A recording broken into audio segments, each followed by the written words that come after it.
distinguished ladies and gentlemen and members of the press. The Monetary Policy Committee met on the 23rd and on the 24th of May 2022, confronted with declining global growth and heightened uncertainties associated with adverse price developments across the world. These developments partly reflect the aftermath of the ongoing war in Ukraine, the backlash from the numerous sanctions imposed on Russia by major advanced economies, as well as persistent supply chain disruptions in major trading routes. At the same time, the Chinese economy remained confronted with the lingering impact of the COVID-19 pandemic, total lockdown of major cities, significant distortions in property market, and modest inflationary pressures. Consequently, the advanced economy and emerging market economy central banks alike are switching to monetary policy tightening to curb the sharp rise in inflation globally. Even as global output growth recovery moderates, the domestic economy is expected to remain on the current path of recovery through 2022. This is hinged on the continued impact of stimulus by both the monetary and fiscal authorities to support the economy following the outbreak of COVID-19 pandemic, and the committee assessed these developments and the outlook for the rest of the year. 11 members of the committee attended this meeting. The global economic development. The global output commenced a broad slowdown in the first quarter of 2022 as a result of the conflict between Russia and Ukraine, after recovering considerably in 2021. This led to massive supply constraints, with the backlash of sanctions against Russia creating huge macroeconomic imbalances for several countries. Consequently, the uncertainties that have arisen are buoyed by the resumption of the spread of the COVID-19 pandemic in China, a key hub of global manufacturing. This has given rise to upside risks to inflation and downside risks to growth. In addition, the huge amount of stimulus deployed by various countries to ease the downsides of the COVID-19 pandemic, particularly in 2021, has predisposed the global economy to huge debt levels, considering the current burgeoning global private and public debt portfolios. Central banks in both the advanced and emerging market economies have thus commenced monetary policy tightening to curb rising prices. These could impact the recovery negatively and result in a rise in debt default as global financial conditions indeed get tighter. Furthermore, China has also reintroduced constraining measures to mitigate the spread of a new wave of COVID-19 pandemic within its major industrial cities, resulting in a slowdown in production. In the light of these headwinds, the International Monetary Fund (IMF) downgraded its forecast for global output growth for 2022 and 2023 to 3.6% apiece from 4.4% and 3.8% respectively, reflecting the severity of setbacks to the global recovery. Inflation continued to rise unabated across several advanced economies and is projected to remain high, at least in the medium term, as food and energy prices pushed higher to levels not previously recorded in 4 decades. This is due to tightening supply amidst closure of major trade routes that supply input for food and fertilizer, as well as high price of energy. In the emerging market and developing economies, inflation also remained high due to a combination of persisting high food and energy prices, supply chain disruptions associated with the impact of the sanctions against Russia, exchange rate pressure, capital flow reversals, as well as underlying legacy matters. In the global financial market, investor confidence is gradually being restored, evidenced by portfolio rebalancing with the gradual decline in gold price. The demand for advanced economic equities and bonds has improved with the commencement of interest rate liftoff. led by the US Fed and the Bank of England, resulting in the outflow of capital from emerging market securities. Global financial conditions are thus expected to tighten in the near term as risk-averse investors reassign substantial portions of their portfolios from perceived riskier, though more rewarding emerging market securities, to less risky advanced economy securities. In general, the global economy and financial markets are confronted with significant risks in the medium term as the huge buildup of both private and public debt may push several fragile economies into a new era of recession. Our domestic development. According to Nigerian Bureau of Statistics, NBS, real GDP grew by 3.11% in the first quarter of 2022, compared with 3.98% in the fourth quarter of 2022 and 0.51% in the corresponding period of 2021.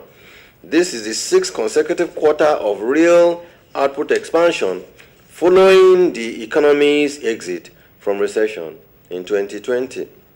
This steady positive performance was driven largely by the growth in aggregate consumption arising from the continued policy support at the onset of the COVID-19 pandemic and a gradual recovery of aggregate demand. Headline inflation year-on-year ticked up to 16.82% in April 2022 from 15.92% in March 2022, a 90 basis points increase. This is the third consecutive increase in inflation since the commencement of the year 2022, attributable to the rise in both the core and food components to 14.18 and 18.37% in April 2022 from 13.91 and 17.2% in March 2022 respectively. The rise in core inflation resulted from rising energy prices associated with the epileptic supply of premium motor spirit, high cost of automotive gas oil, mostly used in transportation and production, as well as progressive hike in electricity tariffs. The increase in the food component was driven by the shocks to food prices associated with persisting security challenges in major food producing areas and legacy infrastructural problems, which continue to hamper food supply, logistics, and storage across the country. Broad money supply M3 rose significantly to 6.22% in April 2022, compared with 4.19% in March 2022. This was largely driven by strong growth in the net domestic assets NDA of 11.86% in April 2022, compared with 8.82% in the previous month. The growth in NDA was attributed to the increase in claims on the federal government and other sectors, particularly public, non-financial corporations, private sector, and state and local governments. Money market rates oscillated within and outside the standing facility corridor, reflecting the prevailing liquidity conditions in the banking system. Consequently, the monthly weighted average open buyback rate, OBB, and interbank call rates increased to 7.49 and 8.67% in April 2022, from 6.62 and 4.5% in March 2022, respectively. The increase in rates was an indication of the tight liquidity conditions in the banking system during the review period. The performance of the equities market remained strong and positive in the review period, with the all-share index ASI and market capitalization increasing significantly from 46,965.48 and 25.31 trillion naira on March 31, 2022 to 52,979.48 and 28.56 trillion naira on May 20, 2022 respectively. In the banking system, the capital adequacy ratio and the liquidity ratio remained above their prudential limits of 14.6 and 43.7% respectively. The non-performance loans ratio stood at 5.3% in April 2022, compared with its prudential limit of 5%, reflecting sustained stability in the banking system. Gross external reserve declined moderately to $38.36 billion as at May 19, 2022, from $29.28 billion at the end of March 2022. This was attributed to the weak accretion to the reserve from exports and the high cost of importation of refined petroleum products. The committee reviewed the performance of the bank's intervention schemes targeted at stimulating productivity in agriculture, manufacturing and industries, energy and infrastructure, healthcare and export, and micro, small, and medium enterprises. Between April and May 2022, the bank released the sum of $57.9 billion under the Anchor Borrowers Program to 185,972 new projects for the cultivation of rice, wheat, and maize, bringing the cumulative disbursement under the program to 1.01 trillion naira. Disbursed over 4.2 million smallholder farmers cultivating 21 different commodities across the country. The bank further disbursed the sum of 1.5 billion naira under the Accelerated Agricultural Development Scheme (AADS) to 1,000 new youth-led projects piloted and funded through the government of Ondo State for the acquisition of assets for oil palm cultivation and the establishment of poultry farms.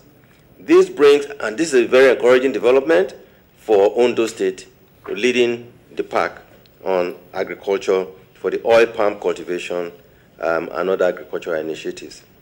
This brings the total disbursement under the scheme to 21.23 billion naira for 10 state-led and 3 private sector-led projects.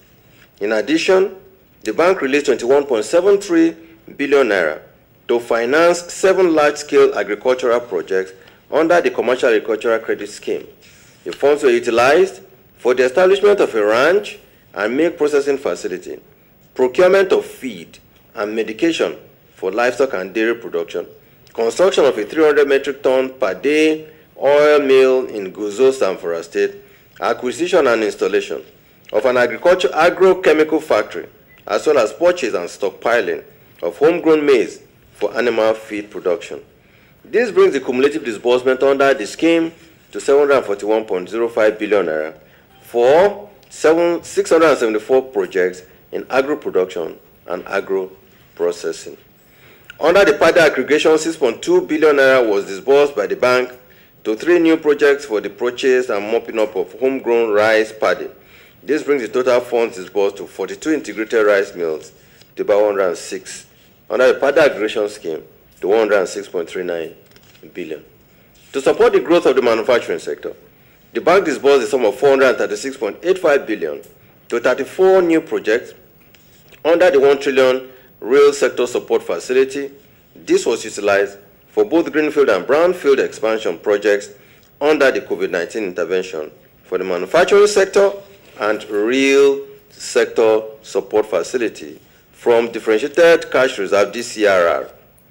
Cumulative disbursement under the RSSF for financing of 402 real sector projects across the country currently stands at 2.1 trillion naira.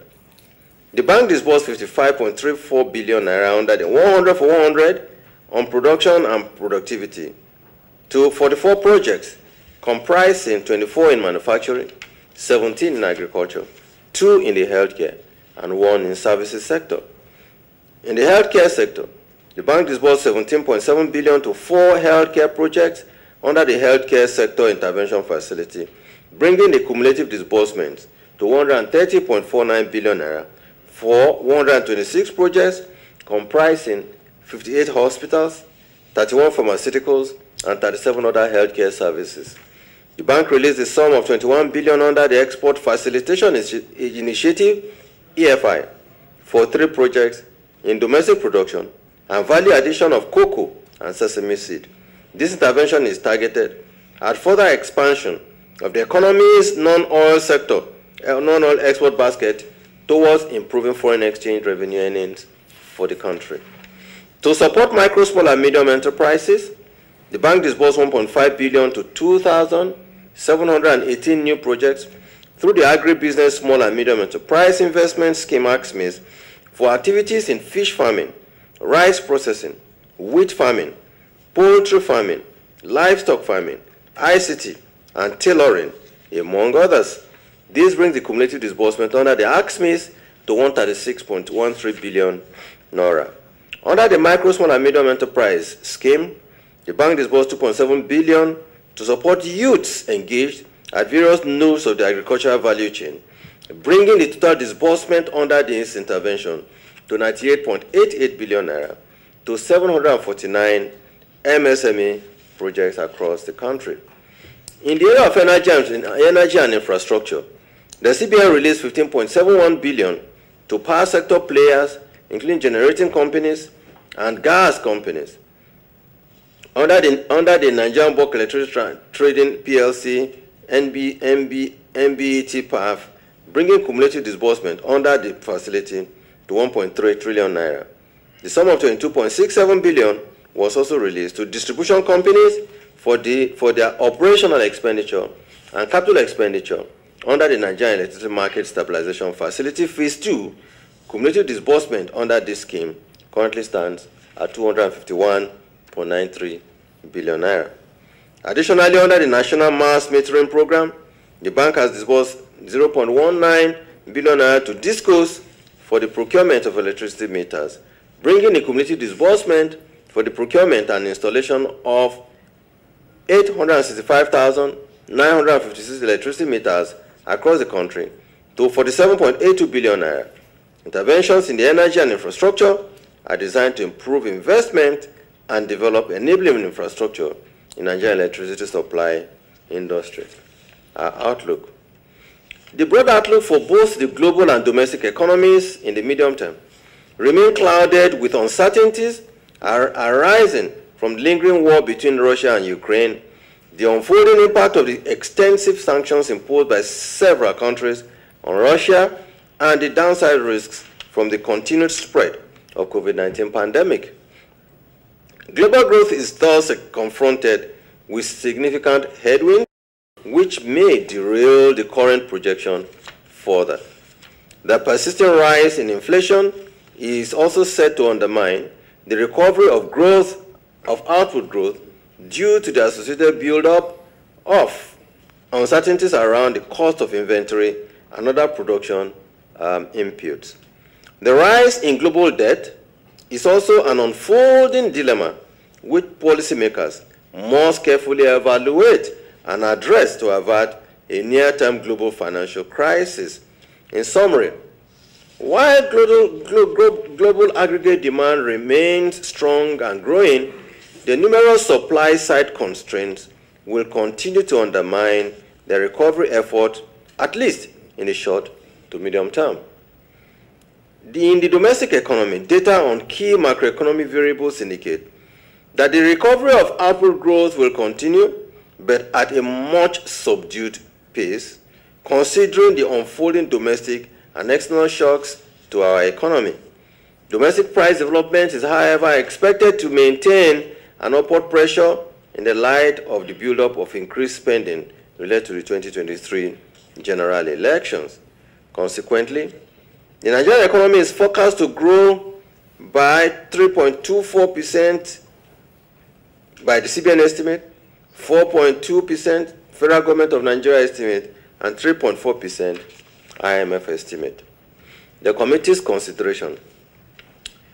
At this meeting, the MPC noted the risks confronting the global economy as those associated with not only inflation and prices, but also include risks associated with weakening growth prospects across the world.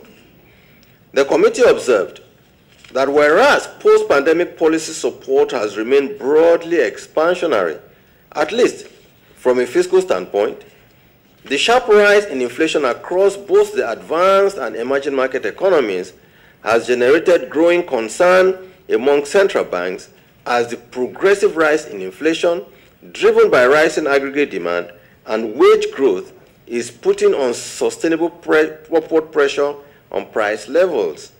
Consequently, the major central banks such as the US Fed, the Bank of England, the European Central Banks, and the Bank of Canada have provided strong guidance of a progressive shift away from monetary policy accommodation to drive market interest rate upwards, which may ultimately impact capital flows away from emerging market economies.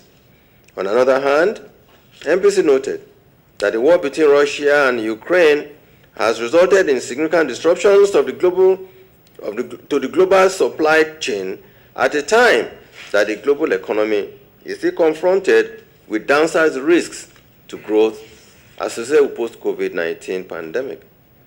In addition to this, global trade has been impacted by the series of restrictions imposed by NATO countries and its allies against trade with Russia.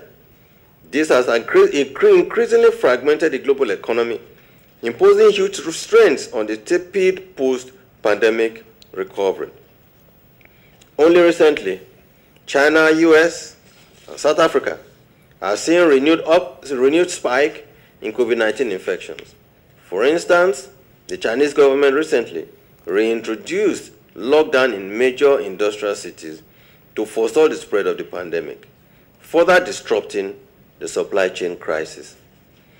In the view of the MPC, these two risks pose great challenges to rising inflation globally.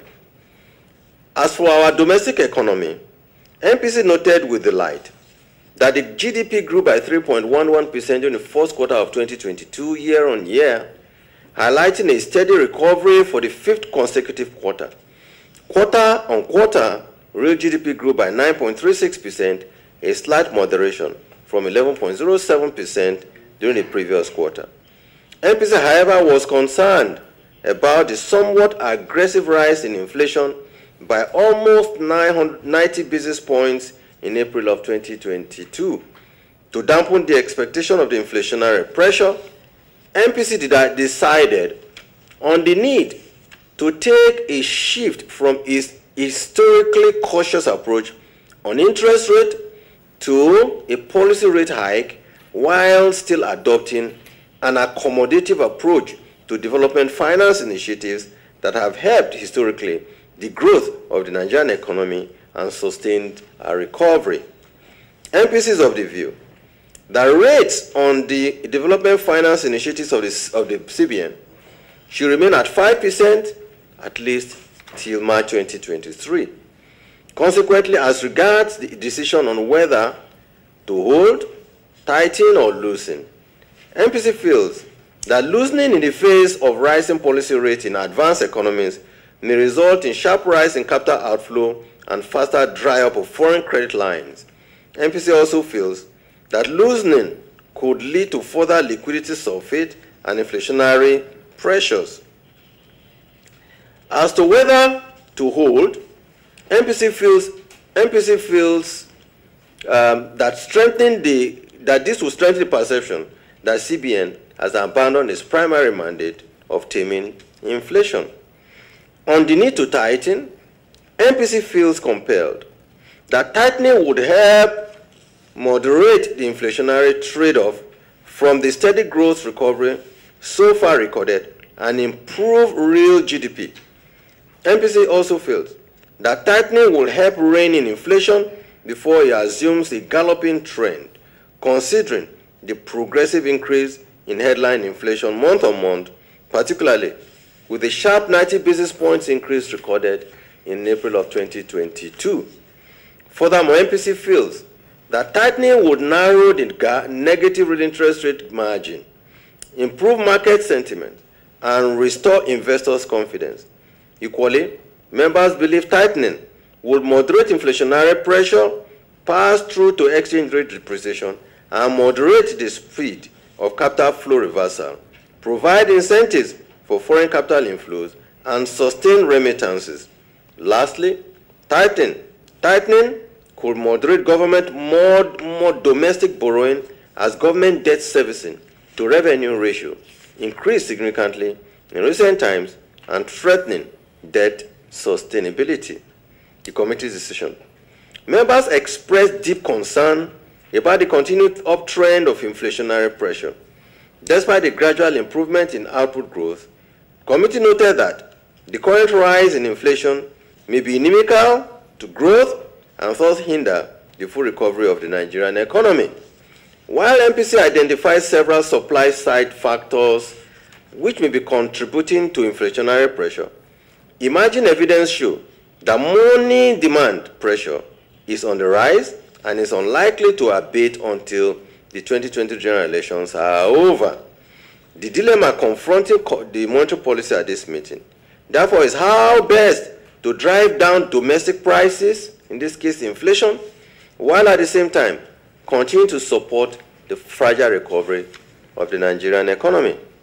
In the light of the current circumstance, the committee was of the view that it was confronted with the choice of either to hold all policy parameters constant, to allow previous policy measures continue to support growth, or tighten the stance of policy to curb money demand growth and development of its domestic prices. A losing option would likely result in an increased liquidity surfeit, rise in inflationary pressure, and further pressure on our exchange rate. The choice of holding, in the view of members, would not only continue to support growth, even though moderately, but will also allow the growth of money's demand to continue at the current pace, leading to the uptick in inflationary pressure. While growth concerns remain paramount to the committee, the persistent uptick in domestic price levels is clearly a downside risk to growth that must be taken on immediately. While it may seem contradictory to raise rates in the face of fragile growth, it is a dilemma that most central banks around the world today are grappling with at this time. Yet, on balance, it is quite clear and compelling that tackling inflation is more urgent in the sequence of policy objectives.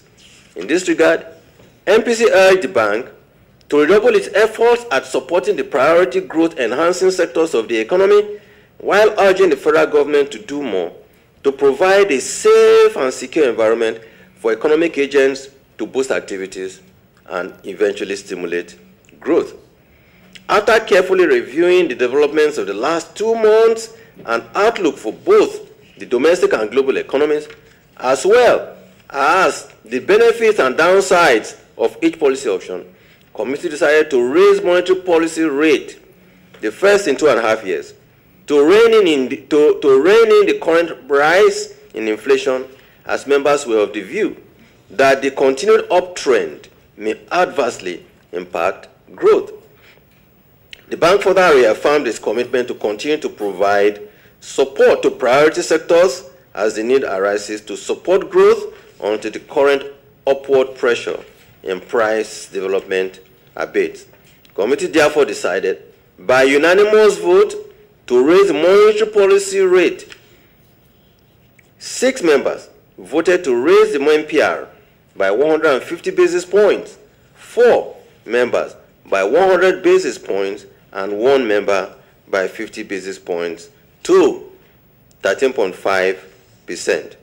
In summary, MPC voted to 1. Raise MPR to 13%, 2. Retain asymmetric corridor of plus 100 and minus 700 basis points around the MPR, retain the CRR at 27%, but also urged the management to continue to use its discretionary powers to mop up liquidity where they find it, to ensure that we maintain a very tight monetary liquidity in the system.